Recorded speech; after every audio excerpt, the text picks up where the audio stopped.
कक्षा 11 के सभी स्टूडेंट्स का नरेश शर्मा की भौतिक विज्ञान की क्लास में मोस्ट वेलकम है। मैं इस वीडियो के अंदर आपको जो straight line of motion chapter था आपका, उसके कुछ न्यूमेरिकल की तरफ लेके चलता हूं। आप कोशिश करेंगे समझने की।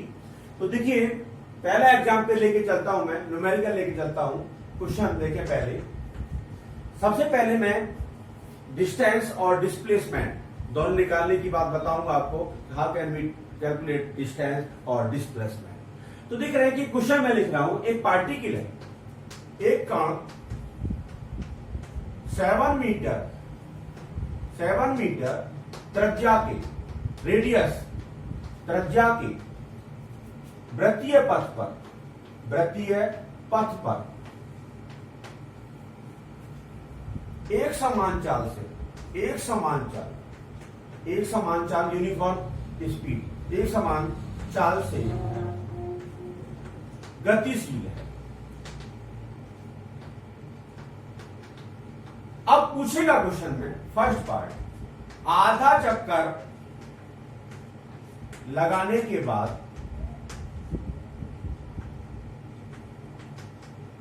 कण द्वारा चली गई दूरी, डिस्टेंस एवं विस्थापन क्या होगा? ये क्वेश्चन देखिए, सॉल्यूशन में क्या होगा। हम एक सर्कुलर पाथ ले रहे हैं, ये सर्कुलर पाथ है। इस सर्कुलर पाथ पर एक पार्टिकल है जिसने मोशन यहां से स्टार्ट किया है और हाफ साइकिल उसने कंप्लीट की है, वो ए से बी पहुंचा है। तो ये जो आपका सेंटर है, इसका जो रेडियस है, वो जो हम आर ले रहे हैं, वो कितना बोला? 7 मीटर। क्वेश्चन क्या है? क्वेश्चन है, जब उसने ए से बी तक अपना हाफ साइकिल कंप्लीट किया है, तो उसने डिस्टेंस कवर कितना किया है और उसका डिस्प्लेसमेंट कितना है। तो आप देख रहे हैं, कण द्वारा आधा चक्कर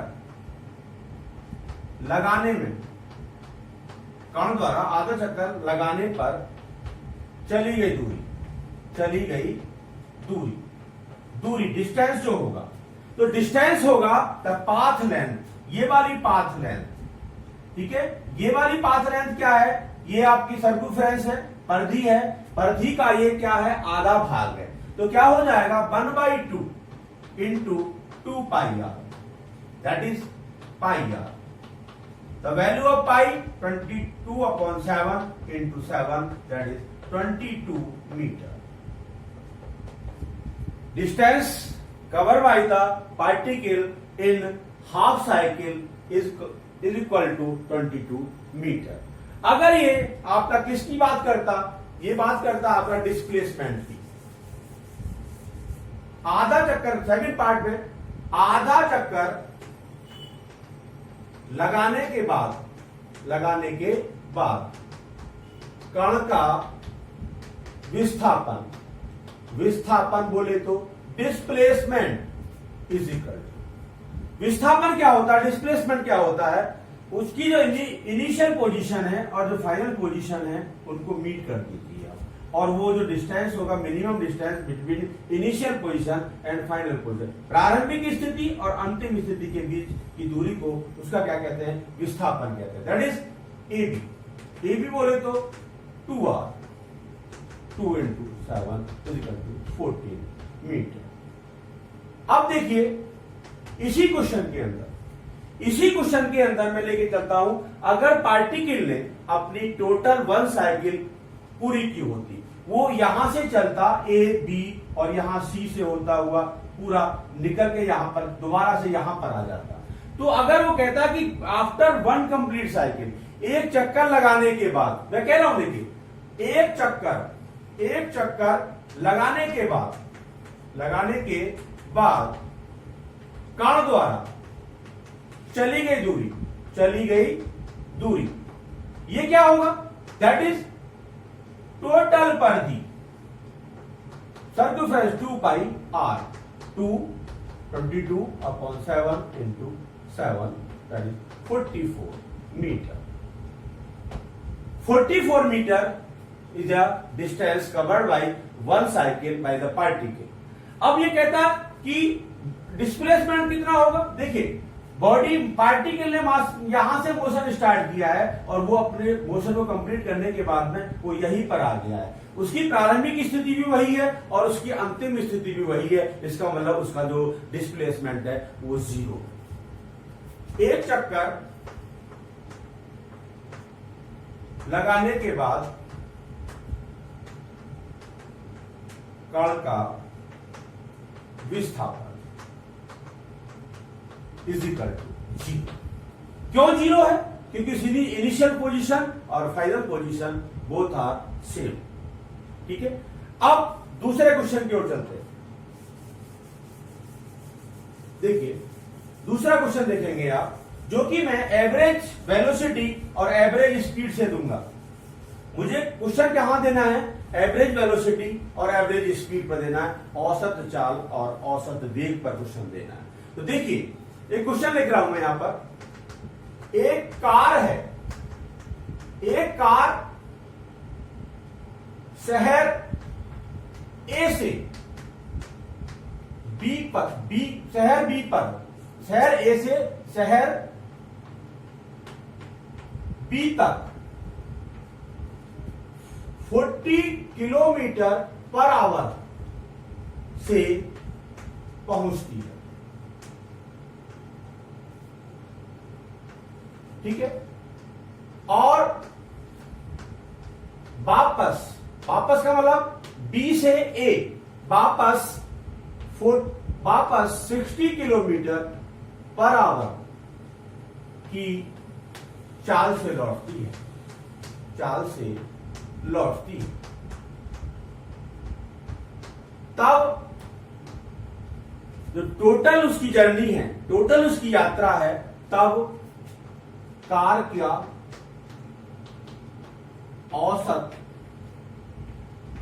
कार की औसत चाल, एवरेज वेलोसिटी एवं औसत वेग ज्ञात करो। क्वेश्चन क्या है हमारा कि एक कार है, वो एक प्लेस से दूसरी प्लेस की ओर किसी स्पीड से जाती है। वो स्पीड हमें गिवन है। अब शहर बी से दोबारा लौट करके शहर ए तक आती है, तो उसकी स्पीड अलग है, वो भी हमें गिवन है। तो कह रहा है टोटल जर्नी में मतलब कुल यात्रा में जो कार की औसत चाल है, एवरेज स्पीड है और औसत वेग है, ठीक है, एवरेज वेलोसिटी है, वो कितना होगा, ये हमें निकालना है। ठीक है, तो देखिए, हम सपोज करेंगे कि जो शहर ए और बी था उनके बीच का डिस्टेंस x किलोमीटर है। जब सॉल्यूशन देंगे क्वेश्चन का, देखिए सॉल्यूशन दे रहे हैं, माना दोनों शहरों के बीच की दूरी बराबर x kilometre. Let us suppose that distance between two cities is x kilometre. ठीक है, अब देखिए, कार पहले शहर ए से बी तक गई थी, तो ए से बी तक गई थी, तो उसको ए से बी तक पहुंचने में कितना टाइम लगा होगा, पहले हमें वो मेजर करना है। कार को शहर ए से शहर बी तक पहुंचने में लगा समय दैट इज T1। देखिए समय क्या होता है, देखिए v इक्वल टू होता है s upon t। Well, speed is equal to distance upon time, therefore time is equal to distance upon speed, that is x upon v1, और T1 is equal to x upon 40, that is equation 1। अब शहर B से दोबारा लौट के आएगी शहर ए तक, तो वो वाला टाइम निकाल लीजिए। इसी प्रकार सिमिलरली, इसी प्रकार कार को शहर बी से शहर ए तक आने में लगा समय, that is T2 x upon V2 और T2 is equal to x upon 60, that is equation 2। दोनों हमने टाइम मेजर कर लिए। अब हम क्या करना चाहते हैं, दो हमारे टॉपिक हैं, औसत चाल और औसत वेग। कैसे देखिए,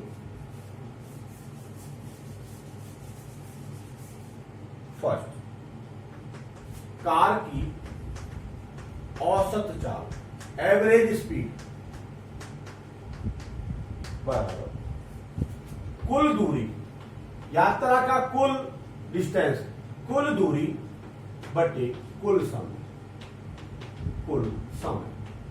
कुल दूरी that is x plus x kilometre, समय T1 प्लस T2 आवर और 2x that is x upon 40 plus x upon 60। After solution,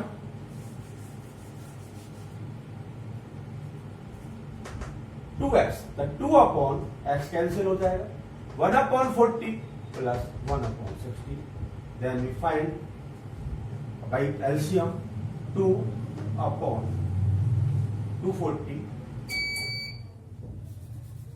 40 into 60 that is 60 plus 40 और is equal to 40 into 60 into 2 upon 100,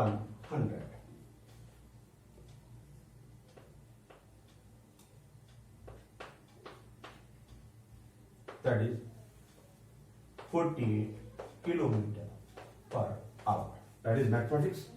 इसके अनुसार आप इसको सॉल्यूशन कर लेंगे, ठीक है। तो इसकी जो एवरेज स्पीड आ गई वो 48 किलोमीटर पर आवर आ गई, ठीक है। अब सेकंड में कहता है औसत चाल, औसत वेग निकालना है, औसत वेग। अब औसत वेग क्या होगा, विस्थापन, कुल विस्थापन बटे कुल समय।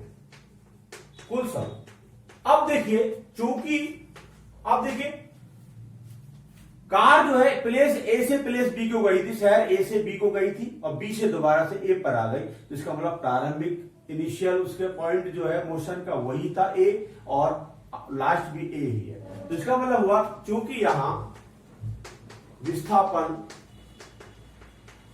शून्य है, विस्थापन कैसा है, 0 है, इसलिए कार का औसत वेग जो होगा वो 0 होगा। इस तरह से हम औसत वेग और औसत चाल के क्वेश्चन करते हैं। औसत चाल जब निकालनी होती है तो कुल दूरी बटे कुल समय लेते हैं और औसत वेग जब निकालना होता है तो कुल विस्थापन अपॉन कुल समय।